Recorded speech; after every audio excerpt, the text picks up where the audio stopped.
Hi everybody, and welcome back to part 3 of the What's on the Bench. Today we are starting off with rebuilding the gearbox from the Mac.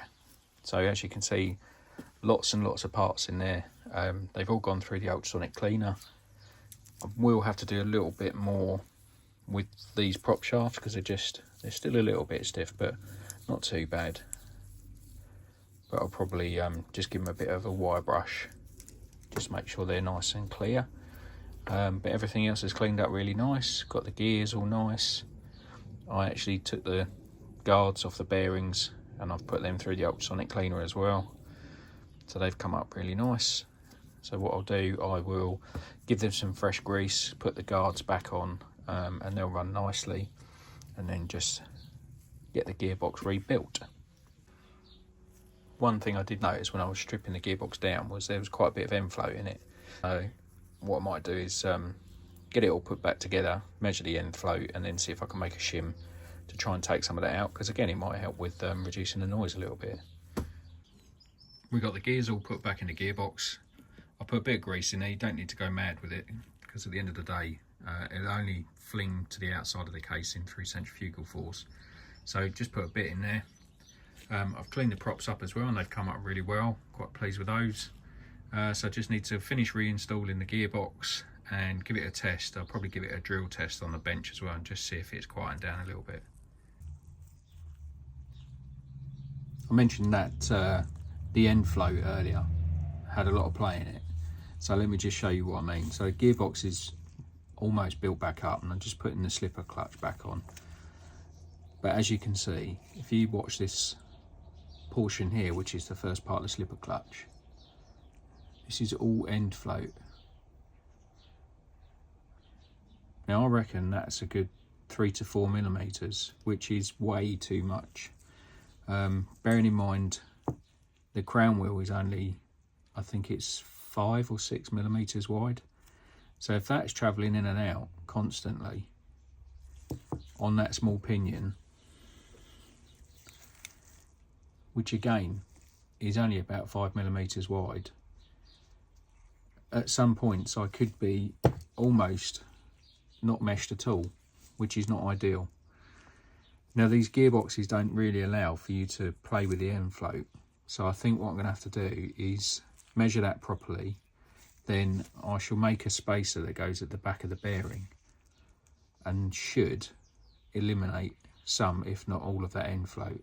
And I'll probably make it out of brass so that if it does rub, obviously it's sacrificial.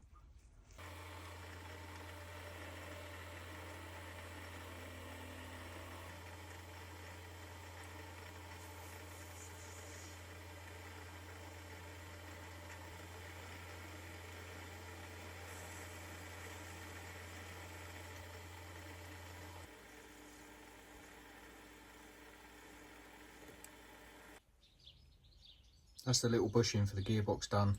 I wanted 2mm and I've got 2mm on the button. So we'll get that in and see what the end float's like now. Now this is where the end float was. So what I'm going to do, I'm going to put the bushing on here. Slide that down. Hopefully this still allows the gearbox to go back together okay.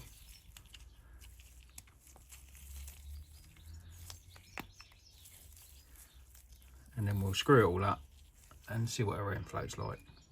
Now these gears here weren't flush with each other. So these two on the left hand side were, but this one was protruding. And I think that's where it wasn't sitting correctly. So hopefully now the case will go back together. I made up, you'll see on the lathe, I made up this 2mm spacer. So it's absolutely tiny, so that's a 5mm hole in the middle, it's 8mm on the outside, 2mm thick. And put it in to try and remove the end float. Now it did remove the end float, but unfortunately I couldn't close up the case. So what I've done, I've actually made 2 1mm spacers. And these things, oh, I mean, I'm struggling to even show you there. These things are absolutely tiny. Oh, apologies, 1.02 mil. I'm sorry about that, but they're fairly close. So my theory is, if I put one either side of the gear that's got all the play in it, we'll try that, and hopefully we'll take the float out, but also we'll be able to close it up. No, still won't go together. Right. Wow, well that was testing my patience big time. So what I've ended up doing is didn't actually put the spacers that I made either side of the gear that I was thinking of originally. What I ended up doing was where this first part of the slipper clutch was, and I showed you earlier in the video, I could get all of that play back and forth. I've actually put one between, there's a little spacer in here, between the spacer and the back of the slipper clutch, and it's actually eliminated all of that play, but it hasn't put any drag on the gearbox. So fingers crossed we will no longer have that longitudinal play in that gearbox, because that was driving me mad. Things like that I really don't like. Fairly simple solution.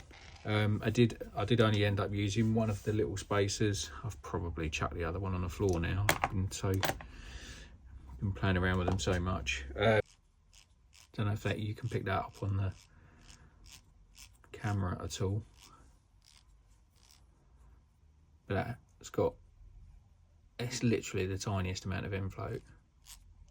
So just put the gearbox back on the skid.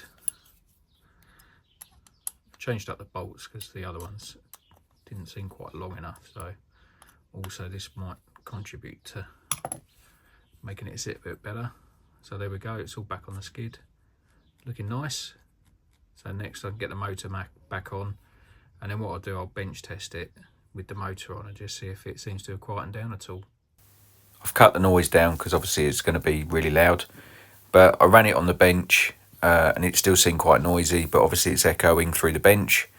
So what I did, I picked it up, put it on a bit of rag just to isolate it from the bench, and run it in my hand. I'm running it on the bench power supply. So I've gone everything from 2 volts up to 12 volts here, and it's incredibly quiet in comparison. Now it's going to be noisy because it's running metal gears, and metal gears that are straight cut are always noisy. Anyone that's into rally knows how loud rally cars are, and that's because they have straight cut gears. Now I'm super happy with this, and I can't wait to get it back into the truck and get it tested. And there we have it. That's the drive unit all built up. Everything's been overhauled. I'm really pleased with how that's come out. Still got a little bit of play in our mesh there, which is good. We're all quite pleased with that. So that's all set and ready to go back in when we're ready for it. Here we are with the axles off. This is getting way out of hand now. I'll be honest, what was going to be a little tidy up, I think is going to end up being a full rebuild now, but it's not a bad idea. It does deserve it. It has been a long time since anything's happened to it. I think I've probably built it in about, I don't know, 2019, 2020, something like that. So it's been a long time. Getting all this off, it gives me a good opportunity. I can get at all the links. So I've got some new Traxxas style ends, so I can rebuild everything with nice links. These are all going to get remade, I think. I'll take them apart and then try the Traxxas ends on these links, see how they look. If they don't look that good, then I'll redo all the links as well. But the shocks are TRX4 shocks, so they can go in the ultrasonic bath and they'll get a good clean up and get a bit of an overhaul, which won't hurt again. But as you can see, it's looking a little bit sorry for itself up on the lift, but it's going to be worth it in the long run. I've got those tyre inserts coming from John Reed, and I'm really looking forward to getting those in, because this is definitely a prime candidate for that sort of thing. It's going to be running inside these Proline tyres. So these are the Proline flat irons. If you want a really good all-round tyre, rock, mud, everything, I love these things, and they're like butter. They are so soft and really, really sticky. These have been through the ultrasonic cleaner as well, and you know, for a sort of 4 or 5 year old tyre, they're brilliant. So I think we'll wrap this video up there. Going to get everything nicely cleaned up. Probably won't show that because you're probably getting bored of seeing things going through the ultrasonic cleaner. I did run a poll about should I clean this bumper up or leave it rusty, and you know, everybody said leave it rusty. So I need to do some work on the rear one, so I'll probably show that because that might be a little bit more interesting. But focus on for the next week is going to be getting these links sorted and getting everything cleaned up. So again, huge thanks for watching. I hope you're enjoying the little series, and I'll catch you in the next one.